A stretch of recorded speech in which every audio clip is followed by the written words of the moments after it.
Any questions before we start?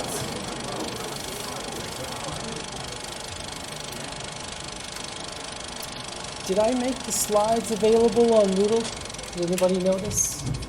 Not yet? Not yet. Let's do that then.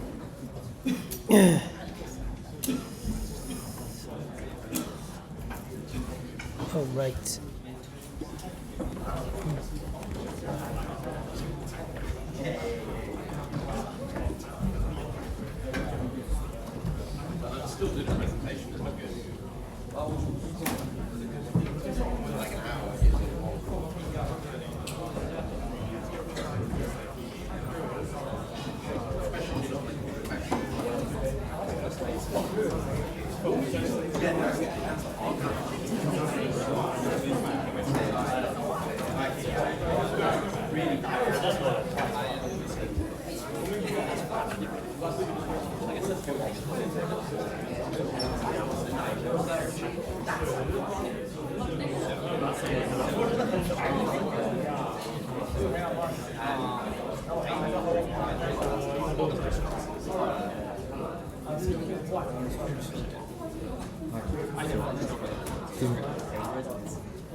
Okay.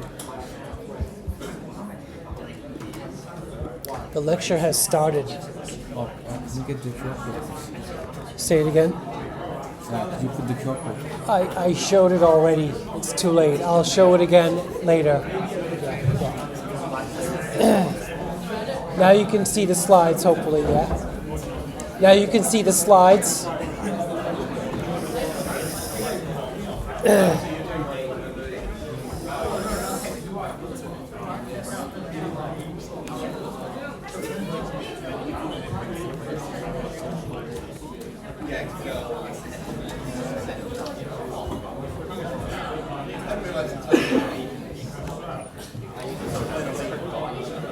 Okay, so let's begin today's exercise. I appreciate the level of excitement that everybody has today. I can feel the energy and the excitement. That energy and excitement is well deserved, because the stuff you learn in here is gold. It's like gold skills, gold level skills for the rest of your life, including today.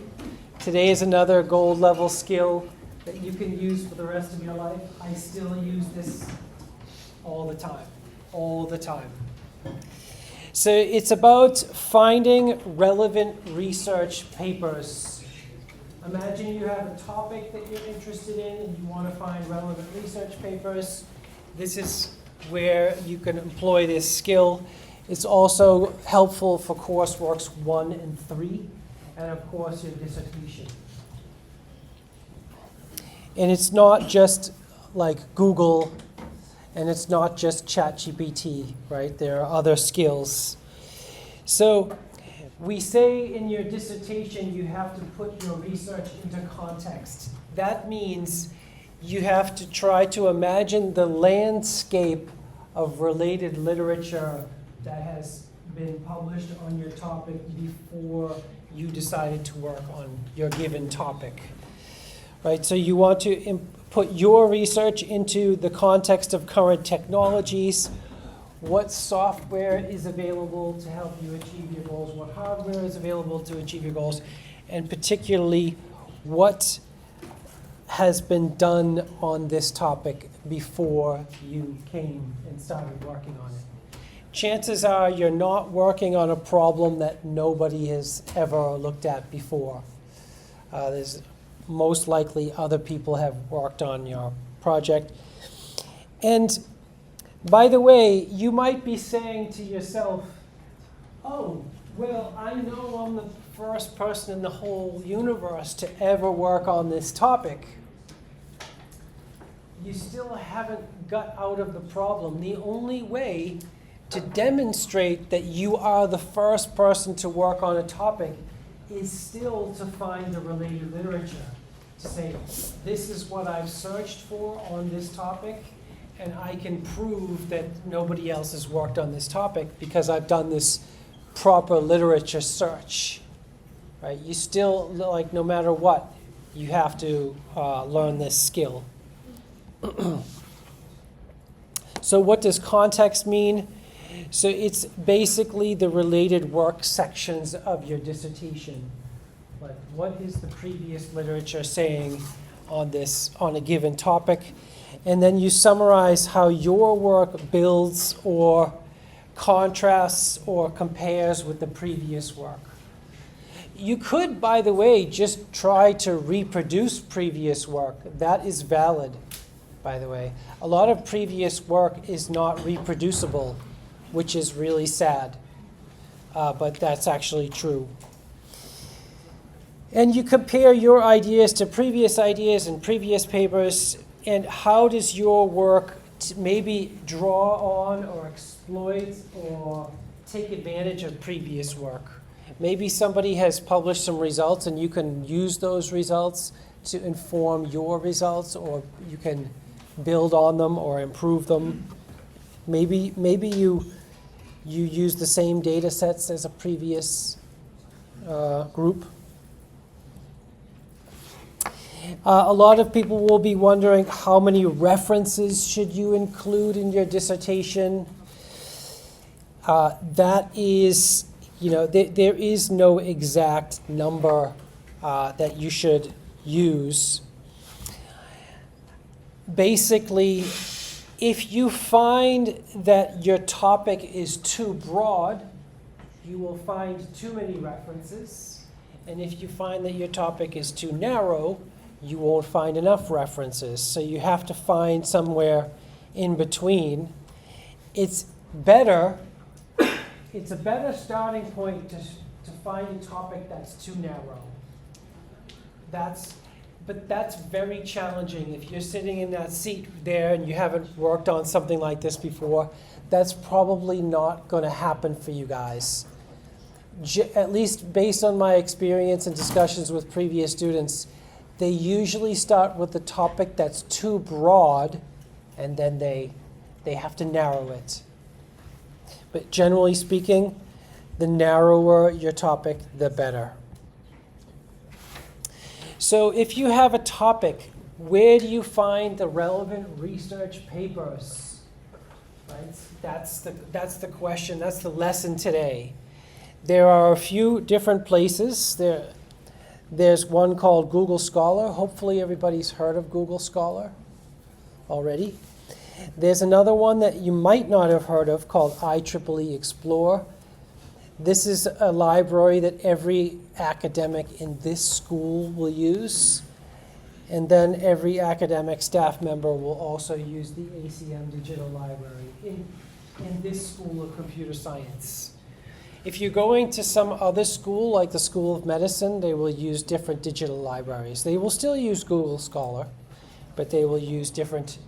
These are libraries for computer scientists, basically. These are digital libraries. And there are some more that you can check out if you want to. But I generally am not using these personally. I'm generally starting here. But these are only the starting point. So when you find a topic, the first thing you want to search for is a literature survey on your topic. That's what you want to search for. Like, can you find a literature survey on your topic or a survey paper? So I will use the phrases literature survey, survey paper, and state-of-the-art report kind of interchangeably.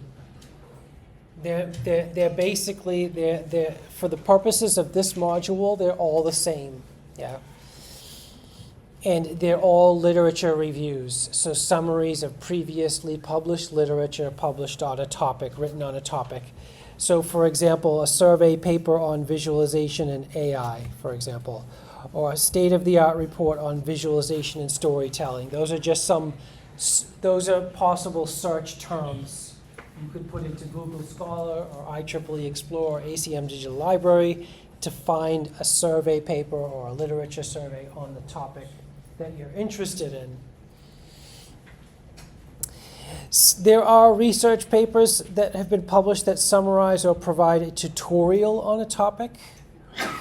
So survey and review papers don't necessarily introduce new ideas. They provide a review or a state of the art for a given area. There are some journals that are dedicated just to reviews, like computing reviews, right? And there are tutorial papers that sometimes provide an introduction to a topic for somebody that's new to the topic and has not read up on it. So step 1 is search for existing survey papers in the digital libraries that we just looked at on this slide. Step 2 is you look for back-facing references at the end of your survey paper. So if you find a survey paper, there's a list of references at the end, and then you look there for more related papers. That's what in this lecture that's called back-facing. Back-facing means it was published in the past, because all those papers are published in the past, right? Anybody know how to look for the forward-facing papers? Papers that are published after a given survey that are related to this topic? Anybody know the answer to that already? There must be somebody that knows the answer to that already. Not a single person? Well, if that's really true... Is it like, when you go on an article, it'll say cited by, and then you would see papers that have used that paper later on? Where do you find that information? If you like on the website of the overview of the paper, rather than the paper itself. Sometimes that's true. What's your name? Morgan. Good answer. That can be true sometimes. A more reliable source would be to use the cited by feature on Google. So you enter the paper into Google Scholar, like storytelling and visualization, and they send a survey. And then you look at the cited by feature to find the forward-facing related papers. So you find the forward-looking, the backward-facing papers, and then you can use visual literature browsers. For example, connectedpapers.com is one of them. There are other browsers. You can enter a paper in here, and then it will make a graph of related papers. And you can explore this graph, right? So storytelling, visualization, and extended survey. Enter it in connected papers. You get a graph of related papers. You get a list down here of related papers to help you find related papers. Has anybody ever seen anything like this before? There's Research Rabbit. Yes, there are other ones. Have you used it? Yes. Nice. So for a lot of you, it looks like you're seeing this and learning some things for the first time. And you can look for others, right? You can look for others. These are just the ones that I know about. But this is constantly evolving, right? Computer science is constantly evolving. So part of today's exercise is keeping up with the current developments in this area. You can search for visual literature browsers in Google and try to find another tool. And then there are tools for keeping track of papers. When you find related papers that you're interested in on a topic, you can use some tools to keep track of them, like EndNote, BibTeX, and Surveys. There are other tools. This is not all of them. An old-fashioned Google Doc will also be fine. You can keep a database of related references. This is what BibTeX looks like. Has anybody ever here used LaTeX or BibTeX before? Nice. Not the world's most user-friendly software, but still produces very high quality. In Coursework 3, you'll have to put together your collection on a web page. And the tool that builds the web page is called Surveys. And this is a visual literature browser, right? That you collect all your papers, you populate the information that it needs, and then you put it into a nice web page like this. And the users can visually explore your literature collection. Okay, so today's workshop, I know you're all like on the edge of your seats with anticipation, like, oh my goodness, what are we going to do today? This is so much fun. So we're going to form groups of approximately 6, give or take 6. You choose a team name, and then you discuss what's a topic that you think is interesting. So you choose a topic of interest to search, and then you find a survey paper. It's possible to find more than one, by the way, on your topic, right? You look at the Google Scholar, you look at IEEE Explorer, you look at the ACM Digital Library. The research paper has to have a DOI. Does anybody know what a DOI is? We're learning a lot of new things today, I think, if you're not sure. Name? My name? Yeah. Abdullah. Abdullah. Another one, or a different Abdullah? Same one. Nice. So I think a DOI is like some kind of number or sequence of numbers that is like some kind of universal reference to the page. That's right. It stands for Digital Object Identifier, and it's basically telling you this is the authoritative copy of the paper. There can be multiple versions of papers on different web pages, like the author's web page, the university's library, and then the digital libraries, and then the publisher's library.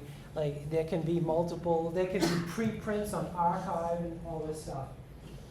The DOI is saying, like, this is the authoritative version of the paper. Like, if you're going to cite the paper, you need to use this version. So the survey paper has to have a DOI. If you're struggling to find one, you can just go here and choose a survey paper. There are plenty of survey papers on my webpage to choose from. Then, as your group, you start a Google Doc, one Google Doc for each group. You add your team name and the individual names. You add the survey paper title, the author list, and the full reference, including the DOI. You use Google Scholar to find out how many papers have cited your survey. Note this number in the Google Doc. Then you use a tool like Litmaps, connected papers to explore and visualize the related literature on that survey. You take a screenshot and share the URL. So like those graphs will let you share their URLs. And you can put the screenshot and the URL in your Google Doc. And then you try to find one more tool. Like maybe you can find a different one, like a new one that just got released last week or something. You know, you produce a graph or some visual artifact, include a screenshot and a URL, and then you share your Google Doc with me. And I will look at them in the next hour, and we'll look at them together to see what you guys found. Sound like fun? It is fun. It's a lot of fun. It's a skill that you can use forever. And, well, until you die, not forever. Okay, let's break up into groups. Sound good?